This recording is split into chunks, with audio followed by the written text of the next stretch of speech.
icône de toute une génération, mastodonte du 7e art hexagonal, chanteuse populaire, fantasme de la gent masculine, fervente défendresse de la cause animale. Brigitte Bardot représente bien des choses.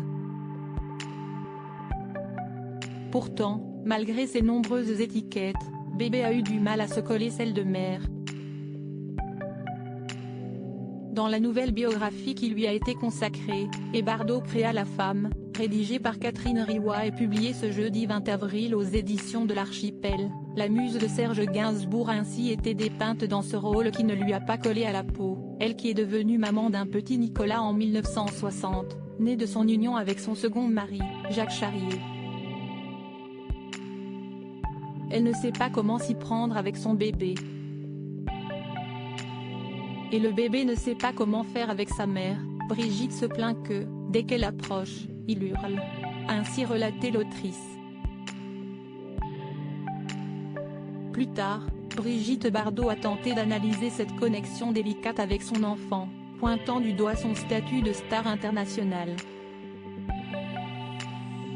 Quand Nicolas est né, en 1960, l'hystérie autour de moi, s'était-elle ainsi remémorée dans un entretien accordé au magazine Point de Vue en 2020 et dont Vanity Fair a rapporté quelques extraits.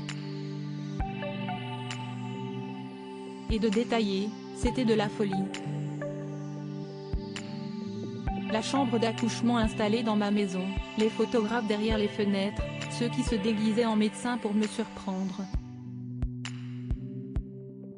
Il n'y avait aucune intimité. C'était terrible. J'ai associé la naissance de mon fils à ce traumatisme. Et c'est Nicolas qui en a porté les conséquences. Supérieur à Brigitte Bardot, Roger Vadim, Samy Frey, Serge Gainsbourg.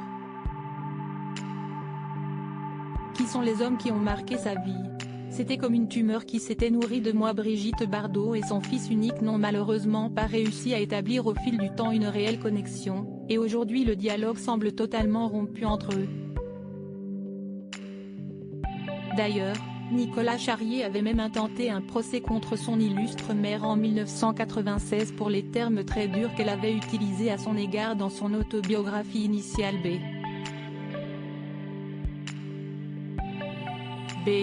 Édition Grasset.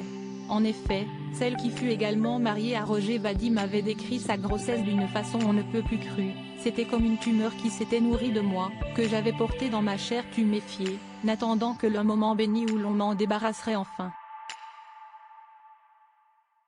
Le cauchemar arrivait à son paroxysme, il fallait que j'assume à vie l'objet de mon malheur. Article écrit en collaboration avec 6 Médias Crédit Photo, agence.